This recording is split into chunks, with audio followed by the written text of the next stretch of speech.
सनम को जोहार ज्ञानसियान YouTube channel पाहटा set खन सनम को सगुन दाराम दिलाबन गाते को तेहेन दो और मिट्टी नवा वीडियो रे सनम को सगुन दाराम और नवा वीडियो दो बन नेल दाड़ेया सान्ताड़ी पाथाम मेन दो इंग्रेजी ते को मेनेदा सान्ताड़ी मैगजीन और नोडे दो UGC net set MA graduation और ऑल सान्ताड़ी कॉम्पिटिटिव एग्जाम कोरे हिजू लेकना लनई को तेहेन दोबन नेला और जहां को जुदी ज्ञानसियान चैनल पुइलु बन नेलया उनको कोठेत अरदास नोआ चैनल वो सब्सक्राइब मा ओना साउते बेल आइकन से घंटी हबन दावमा एनखान अपेठेत अडी लगन नोटिफिकेशन सेटेरवा और इना वीडियो पुइलु रेबन नेल दाड़ेया लाइक शेयर कमेंट दो आलोबन हिलिङा डिस्क्रिप्शन रे टेलीग्राम ना लिंक एम कना सनम को अरदास टेलीग्राम रेबन जॉइन मा और नोआ कोरेना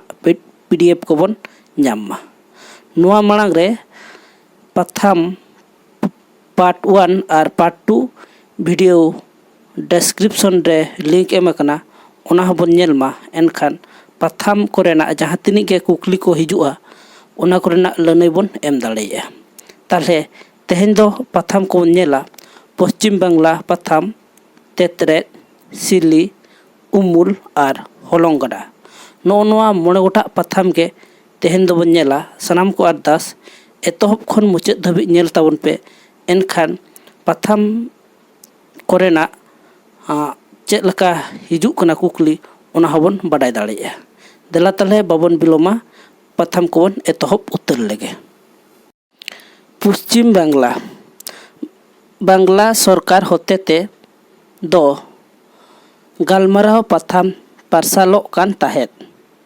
1955 सेरमा खन एतहब लेना नोआ दो आधा चांदोकिया पाथाम ताहे कना गालमाराव पाथाम रिनी सापड़ेत दोय ताहे कनाय मन धीरेन्द्रनाथ बास्के गंके तकिन बाडायोआ जे 2 अक्टोबर 1956 खन लेताड़गे 15 सेप्टेम्बर 1966 धाबी पारसाल तायम गालमाराव पाथाम रे ᱧᱩᱛᱩᱢ दो बदल लेना ताले पश्चिम बांग्ला पाथाम जहाँ ताहेआ ओना दो पुइलू दो बांग्ला सरकार होते ते सापड़ा कान ताहेन और ओना ना पाथाम ना ᱧᱩᱛᱩᱢ दो ताहे कना गालमाराव नोआ दो 1955 साले खन एतहब लेना और 15 सेप्टेम्बर 1966 धाबी गालमाराव ᱧᱩᱛᱩᱢ तेगे पाथाम उछनोक कान ताहेन और नोआ दो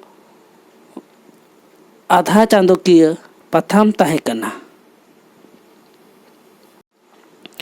ओना सेरमा मेन दो 1 अक्टोबर 1966 सेरमा खन दो पश्चिम बांग्ला ᱧᱩᱛᱩᱢ ते उछन एहबेना नोआ पाथाम दो चांदोकिया पाथाम लेकाते पारसाल लेना ताले पुइलू बन नेल किया जहां गालमाराव पाथाम ताहेलना ओना दो आधा चांदोकिया पाथाम ताहेलेना और जहां गालमाराव खत पाथाम खत दो पश्चिम बांग्ला पाथाम ᱧᱩᱛᱩᱢᱮᱱᱟ ओना दो मी चांदोकिया पाथाम ताहे कना और नोआ दो एतहब दो छापा लेना 1 अक्टोबर 1966 सेरमा खन नोआ को जतो मने बन दोहयमा और एग्जाम करे जहां कुकली को हिजू कना ओना कोरेना लनई को बन एम दाड़ेया देला ताले आर दोहन लेबन कना पश्चिम बांग्ला पाथाम दो पुइलू पाथाम दो ताहे कना गालमाराव ᱧᱩᱛᱩᱢ ते नोआ दो 1955 साले रे छापा सदर लेना और 1966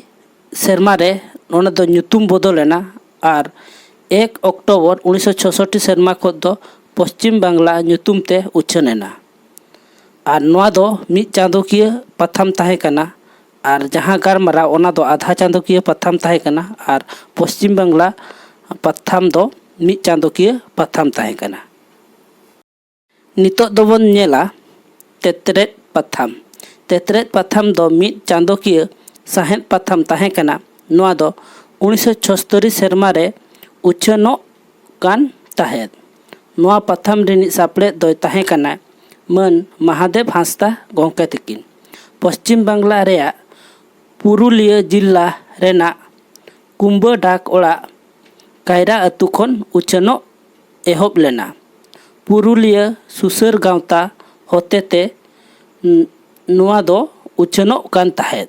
ताहले नोडे खन चेद कुकली को हेज दाड़ेया तेतरेज पाथाम दो तीना चांदो किया पाथाम कान ताहेद। नोआ दो मिद चांदो किया पाथाम कना आर उछानोग कान ताहेद 1976 सेरमा रे। आर नोआ नि सापड़े दो अकोय ताहे कना नोआ नि सापड़े दो ताहे कना महादेव हांसदा गोंके तिकिन। आर नोआ दो पुरुलिया सुसर गांवता होतेते उछानोग कान ताहेद। ताहले नोआ को जतो मिमिटा ते मने बन दोहयमा अडी इम्पोर्टेंटा चेदा से एग्जाम करे कुकली को हेज दाड़ेया आर लड़ाई को बन एम दाड़ेया। नितो दो बन नेला सिली। सिली पाथाम दो मानतान कलेन्द्र नाथ मार्डी सापड़ाव आर पार्सल ताहे कना। सिली पाथाम दो 1981 सेरमा रेया अक्टोबर चांदो रे उछान एहब आकाना। एतोहब रेदो 2 चांदो किया ताहे कना। ओना तायम दो 2 चांदो किया आर नित दो चांदो किया पाथाम छापा कना। ताहले नोडे खन बन नेला सिली पाथाम दो 30 उछानोग कान ताहेद 1991 साले रे अक्टोबर चांदो रे। आर नोआ दो एतोहब दो 2 चांदो किया पाथाम ताहे कना।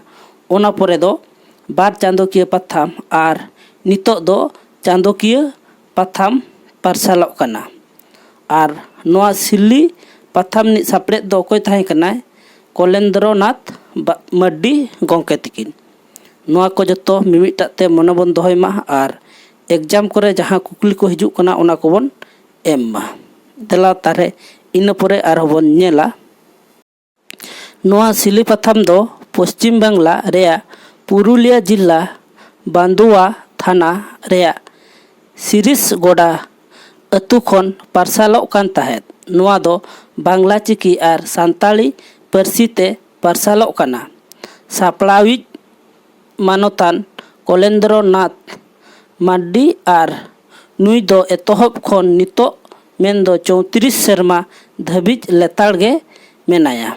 ताहले सिली पाथाम दो ओका खन उछानोग कान ताहेद नोआ दो पश्चिम बांग्ला खो जहां को लैया सिरिस गोड़ा अतु खत आर नोआ दो बांग्ला चिकी से बांग्ला पारसी आर सान्ताली पारसी ते हों उछानोग कान ताहेद। आर एतोहब खन नित धाबिज मेन दो 34 सेरमा धाबिज कलेन्द्र नाथ मार्डी गोंके तिकिन ताहे कना। नितो दो बन नेला उमुल पाथाम। डोमान हांसदा सापड़ाव ते उमुल पाथाम उडुकोग कान ताहेद 1987 सेरमा खन पार्सलोग कान ताहेद आर चांदो किया साहेद पाथाम ताहे कना। बिहार राज रेया सिंहभूम जिला पटमदा सुर कुआड़ी डाक ओड़ा पहाड़पुर खत सापड़ाव कान ताहेद। उमुल पाथाम साहेद सुसर गांवता होतेते पार्सलोग कान ताहेद। ताहले उमुल पाथाम दो ओका खन उछानोग कान ताहेद बिहार राज। इन समय दो बिहार ताहेआ आर नितो दो हां झारखंड जहां दो पहाड़पुर खत पार्सलोग कना। आर नोआ दो 30 खन एतोहब लेना 1987 साले खत आर नोआ नि सापड़े दो अकोय ताहे कना डोमान हांसदा गोंके तिकिन ताहे कना। आर नोआ दो उमुल पाथाम साहेद सुसर गांवता होतेते पार्सलोग कान ताहेद। नोडे अडिगान कुकली को हेज दाड़ेया ओना को मिमिटा तबन नेलमा आर सठिक लड़ाई बन एममा। तेहेन्या मुचाद पाथाम दो हुयुग कना हलंग गड़ा। देला ताहले हलंग गड़ा इदी कते मिद बार बो बड़ाया 3 चांदो किया साहेद पाथाम हलंग गड़ा दो 2008 सेरमा खन पार्सलोग कना। ताहले हलंग गड़ा दो 30 खन पार्सलोग कना नोआ दो 2008 साले खन। पाथाम रिनिज मुलुद साहेद सापड़ाविज दो मोहन चंद्र बास्के इन परे सापड़ाविज दो भागी रथी हांसदा आर गोड़ो सापड़ाविज किन सनद टुडू आर पृथ्वीनाथ हांसदा। ताहले नोडे खन बन नेला हलंग गड़ा दो 30 खन उछानोग कना ᱱᱚᱣᱟ ᱫᱚ 2008 ᱥᱟᱞᱮ ᱠᱷᱚᱱ ᱟᱨ ᱢᱩᱲᱩᱫ ᱥᱟᱯᱲᱮᱫ ᱫᱚ ᱚᱠᱚᱭ ᱠᱟᱱᱟ? ᱢᱳᱦᱚᱱ ᱪᱚᱱᱫᱨᱚ ᱵᱟᱥᱠᱮ। ᱛᱟᱦᱚᱞᱮ ᱱᱚᱣᱟ ᱨᱮᱫᱚ ᱱᱤᱱᱤᱡ ᱜᱮ ᱢᱚᱱᱮ ᱵᱚᱱ ᱫᱚᱦᱚᱭ ᱢᱟ ᱟᱨ ᱱᱚᱰᱮ ᱠᱷᱚᱱ ᱜᱮ ᱠᱩᱠᱞᱤ ᱠᱚ ᱦᱮᱡ ᱫᱟᱲᱮᱭᱟᱜᱼᱟ। ᱛᱮᱦᱮᱧᱟᱜ ᱵᱷᱤᱰᱤᱭᱳ ᱫᱚ ᱱᱚᱰᱮ ᱜᱮ ᱪᱟᱵᱟ ᱟᱠᱟᱱᱟ। ᱵᱷᱤᱰᱤᱭᱳ ᱧᱮᱞ ᱠᱟᱛᱮᱫ ᱪᱮᱫ ᱞᱮᱠᱟ ᱵᱚᱱ ᱵᱩᱡᱷᱟᱹᱣ ᱠᱮᱜᱼᱟ ᱚᱱᱟ ᱫᱚ ᱥᱟᱱᱟᱢ ᱠᱚᱜᱮ ᱠᱚᱢᱮᱱᱴ ᱫᱟᱨᱟᱭ ᱛᱮ ᱞᱟᱹᱭ ᱛᱟᱵᱚᱱ ᱯᱮ ᱟᱨ ᱵᱷᱤᱰᱤᱭᱳ ᱵᱚᱱ ᱞᱟᱭᱤᱠ ᱢᱟ, ᱚᱱᱟ ᱥᱟᱶᱛᱮ ᱪᱮᱱᱮᱞ ᱦᱚᱸᱵᱚन ᱥᱟᱵᱥᱠᱨᱟइब ᱢᱟ ᱟᱨ बेल आइकन से घंटी हबन दबामा। एनखान आपे ठेद अडी लगन नोटिफिकेशन सेटेरोआ और इᱧᱟᱜ वीडियो बन नेल दाड़ेया। लाइक शेयर कमेंट दो आलोबन हिड़िᱧमा। डिस्क्रिप्शन रे टेलीग्राम ना लिंक एम कना सनम को अरदास टेलीग्राम रे बन जॉइन मा और नोआ कोरेना पीडीएफ को बन ᱧᱟᱢ मा। और पुइलू वीडियो और दोसर वीडियो पाथाम रेना से सान्ताली मैगजीन ना डिस्क्रिप्शन रे ओना हो एम कना, जहां को बाबन नेल का ओना हो बन नेल मा। एनखान जहां तिनी पाथाम गिन लई का बना ओना को जतो मने बन दोहय मा तालहे तेहेना वीडियो दो नोडे गे तहन कना। जोटाव कोठेत गाते कोठेत शेयर माबो और दुढ़ाते इन पास्टा सेत कोन सनम कोगे गोड और जोहार।